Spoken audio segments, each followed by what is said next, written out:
கல்வி மற்றும் வேலைவாய்ப்பில் இஸ்லாமியர்களுக்கான 3.5% இடஒதுக்கீட்டை 7% அதிகரிக்க வலியுறுத்தி பிரம்மாண்ட பேரணி அழைக்கிறது SDBI கட்சி. நாள் நவம்பர் 16 சனிக்கிழமை. இடம் ராஜரத்னம் மைதானம், எழும்பூர், சென்னை. அமீரக வாழ் தமிழ் வாசகர்கள் அனைவருக்கும் வணக்கம். நமது சிந்தனை விருந்தகம் புத்தக விற்பனை மற்றும் பதிப்பகம் சர்வதேச சார்ஜா உலக புத்தக கண்காட்சியில் 2ஆம் ஆண்டாக நாம் அங்கே அரங்கம் அமைத்துள்ளோம். அமீரகத்தில் வாழ்கின்ற தமிழர்கள் அனைவரையும் அந்த புத்தக கண்காட்சிக்கு அன்போடு அழைக்கிறோம். நமது அரங்கம் எங்களது பாதை நம்பர் 7, அரங்கத்துடைய எண் ZC6 என்ற அரங்கத்திலே நம்ம சிந்தனை விருந்தகம் சார்பாக தமிழ் தேசியம், தமிழர்களின் வரலாறு, கவிதைகள், கட்டுரைகள், தமிழகத்தில் முன்னணி எழுத்தாளர்களுடைய அனைத்து விதமான படைப்புகள், உலகத்தின் தலைசிறந்த மொழிபெயர்ப்புகள் மற்றும் சுய முன்னேற்றம், தமிழர்களுடைய வாழ்வியல், பழமொழி மற்றும் மருத்துவம் சார்ந்த அனைத்து விதமான புத்தகங்களும் நாம் இங்கே காட்சிப்படுத்தியுள்ளோம். அமீரகத்தில் வாழ்கின்ற தமிழ் உறவுகளை அன்போடு அழைக்கின்றோம். நவம்பர் 6ஆம் தேதி தொடங்கி நடந்து கொண்டிருக்கின்ற இந்த புத்தக கண்காட்சி நவம்பர் மாதம் 17ஆம் தேதி வரை நடைபெறுகிறது. உங்கள் அனைவரையும் அன்போடு அழைக்கிறோம். நீங்கள் புத்தகங்களை வந்து பாருங்கள். உலகத்தினுடைய தலைசிறந்த புத்தகங்களை நாம் அங்கே காட்சிப்படுத்தியுள்ளோம். அனைவரும் வருக. சிந்தனை விருந்தகம் அரங்கு எண் ZC6 பாதை நம்பர் 7 சார்ஜா உலக புத்தக கண்காட்சி அரங்கத்திலே உங்களுக்காக காத்திருக்கிறோம். நன்றி, வணக்கம்.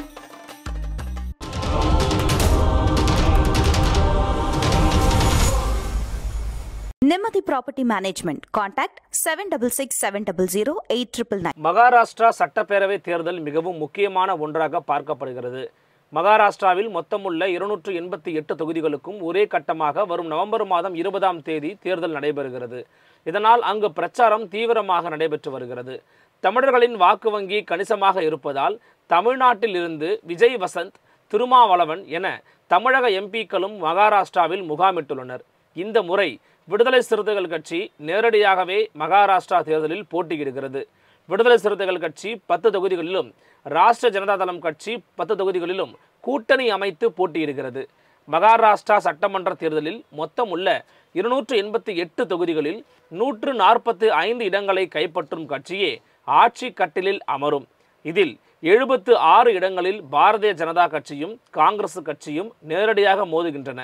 இரு கூட்டணியிலும் முதல்வர் வேட்பாளர் முன்னிறுத்தப்படவில்லை. மகாராஷ்டிராவில் ஆளும் கட்சியான பாஜக, சிவசேனா ஏக்நாத் ஷிண்டே பிரிவு, தேசியவாத காங்கிரஸ் அஜித் பவார் பிரிவு ஆகியோர் இணைந்து மகாயுடி கூட்டணி உருவாக்கியுள்ளனர். மேலும் காங்கிரஸ், சிவசேனா உத்தவ் தாக்கரே, தேசியவாத காங்கிரஸ் சரத்பவார் ஆகியோர் இணைந்து மகா விகாஸ் அகாடி கூட்டணியை உருவாக்கியுள்ளனர். மகாராஷ்டிராவில் மகா விகாஸ் அகாடி வெளியிட்டுள்ள தேர்தல் அறிக்கையில் மகாலட்சுமி திட்டத்தின் கீழ் மகளிருக்கு மாதந்தோறும் 3000 ரூபாய் வழங்கப்படும் என்றும், மகளிருக்கு பேருந்துகளில் இலவச பயணம் திட்டம் அமல்படுத்தப்படும் என்றும் தெரிவிக்கப்பட்டிருக்கிறது. 3 லட்சம் ரூபாய் வரையிலான வேளாண் கடன்கள் ரத்து செய்யப்படும் என்றும் அறிவிக்கப்பட்டிருக்கிறது. பாரதிய ஜனதா கட்சி வெளியிட்டுள்ள வாக்குறுதியில் பெண் சகோதரி திட்டத்தின் கீழ் பெண்களுக்கு தற்போது வழங்கப்படும் 1500 ரூபாய் 2100 ரூபாயாக அதிகரிக்கப்படும் என்று தெரிவிக்கப்பட்டுள்ளது. மேலும் காவல்துறையில் 25000 பெண்கள் சேர்க்கப்படுவார்கள் என்றும் உறுதியளிக்கப்பட்டுள்ளது. தமிழ்நாட்டில் 2021ஆம் ஆண்டில் கூட்டுறவு வங்கிகளில் பயிர்க்கடன் பெற்ற 16,43,000 விவசாயிகளின் 12,110 கோடி ரூபாய் கடன் தள்ளுபடி செய்யப்பட்டது. தமிழ்நாட்டில் மகளிருக்கு மாதந்தோறும் 1000 ரூபாய் உரிமை தொகையாக வழங்கப்பட்டு வருகிறது. மேலும் அரசு பேருந்துகளில் இலவசமாக பயணம் செய்யும் விடியல் பயணம் திட்டம் செயல்படுத்தப்படுகிறது. இந்த திட்டத்தை காப்பி அடித்திருப்பதாக விமர்சனம் எழுந்திருக்கிறது.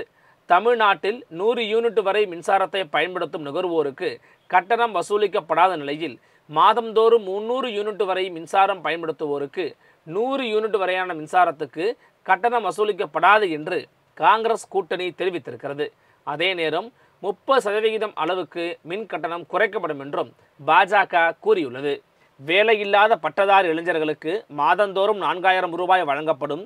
அடுத்த 5 ஆண்டுகளில் புதிதாக 12,50,000 வேலைவாய்ப்புகள் உருவாக்கப்படும் என்று மகா விகாஸ் அகாடி தெரிவித்திருக்கிற நிலையில் 10 லட்சம் மாணவர்களுக்கு மாதம் 10,000 ரூபாய் வழங்கப்படும் என்றும் 25 லட்சம் வேலைவாய்ப்புகள் உருவாக்கப்படும் என்றும் பாஜக உறுதியளித்திருக்கிறது. ஆண்டுக்கு 6 எரிவாயு சிலிண்டர்கள் தலா 500 ரூபாய் விலையில் வழங்கப்படும் என்று காங்கிரஸ் கூட்டணி அறிவித்திருக்கிறது. அதே நேரம் வயது முதிர்ந்தோருக்கான ஓய்வூதியம் 1500 ரூபாயிலிருந்து 2100 ரூபாயாக அதிகரிக்கப்படும். அங்கன்வாடி பணியாளர்களுக்கு காப்பீடு, மாதாந்திர கௌரவத் தொகையான 15,000 ரூபாய் வழங்கப்படும் என்றும் பாஜக கூறி வருகிறது. கடந்த 20 ஆண்டுகளுக்கும் மேலாக தமிழ்நாட்டில் இலவச மக்கள் நலத்திட்டங்கள் செயல்படுத்தி வருவதை தேசிய கட்சிகள் எதிர்த்து வந்தன.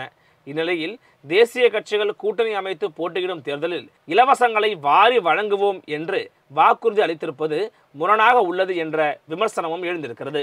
மேலும் பாஜக வெளியிட்டுள்ள தேர்தல் அறிக்கையில் உணவு பாதுகாப்பு, சரியான இருப்பிட வசதி செய்து கொடுக்கப்படும், அத்தியாவசிய பொருட்களின் விலை கட்டுக்குள் வைக்கப்படும், 10 லட்சம் மாணவர்களுக்கு மாதம் 10,000 வழங்கப்படும், 45,000 கிராமங்களுக்கு புதிய சாலைகள் அமைக்கப்படும், மகாராஷ்டிரா பொருளாதாரம் $1 டிரில்லியன் உயர்த்தப்படும், மேக் இன் மகாராஷ்டிரா திட்டத்தின் கீழ் புனே, நாக்பூர், நாசிக் நகரங்கள் AI தலைநகரங்களாக மாற்றப்படும், 2027ஆம் ஆண்டுக்குள் 50 லட்சம் பெண்கள் லட்சாதிபதிகளாக மாற்றப்படுவார்கள், கட்டாய மதமாற்றத்தை தடை செய்ய சட்டம் கொண்டு வரப்படும் என்றெல்லாம் குறிப்பிடப்பட்டிருக்கிறது. மகாயுதி கூட்டணியில் பாஜக 153 தொகுதிகளில் போட்டியிடுகிறது.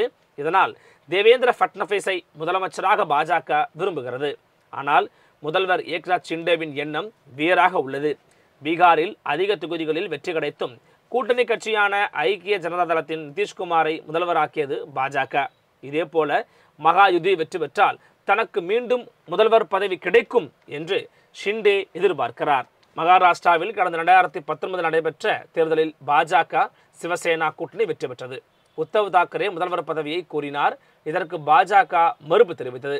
இந்நிலையில் திடீர் திருப்பமாக தேசியவாத காங்கிரசின் அஜித் பவார் ஆதரவோடு பாஜகவின் தேவேந்திர ஃபட்னவிஸ் முதலமைச்சரானார். அஜித் பவார் துணை முதலமைச்சரானார். ஆனால் பெரும்பான்மையை நிரூபிக்க முடியாததால் 3 நாட்களிலேயே இந்த ஆட்சி கவிழ்ந்தது. இதையடுத்து காங்கிரஸ், சரத்பவாரின் NCP, சிவசேனா கட்சிகள் இணைந்து MVA கூட்டணியை அமைத்தன. சிவசேனாவின் உத்தவ் தாக்கரே முதலமைச்சரானார். 2.5 ஆண்டுக்கு பிறகு MVA ஆட்சியும் கவிழ்ந்தது. இதற்கு ஏக்நாத் தலைமையிலான சிவசேனா பிரிந்ததுதான் காரணம். பிறகு ஏக்நாத் ஷிண்டே பாஜக ஆதரவோடு முதலமைச்சரானார். பாஜகவின் ஃபட்னவிஸ் துணை முதலமைச்சரானார். கடந்த 5 ஆண்டுகளில் மட்டும் மகாராஷ்டிரா 3 முதல்வர்களை சந்தித்துள்ளது. காங்கிரசுக்கு இந்த தேர்தல் பின்னடைவாக இருக்கும் என்றே கருத்து கணிப்புகள் கூறுகின்றன. பாஜக, ஷிண்டே, சிவசேனா, அஜித் பவார், NCP தலைமையிலான பாஜக கூட்டணி ஒட்டுமொத்தமாக உள்ள 288 இடங்களில் 145 முதல் 165 இடங்களில் வெல்ல வாய்ப்பு இருப்பதாக கூறப்பட்டுள்ளது. மறுபுறம் காங்கிரஸ், தாக்கரே சிவசேனா, சரத்பவார் NCP கட்சியால் அங்கு 106 முதல் 127 இடங்களில் மட்டுமே வெல்ல வாய்ப்புண்டு என்று கூறப்படுகிறது.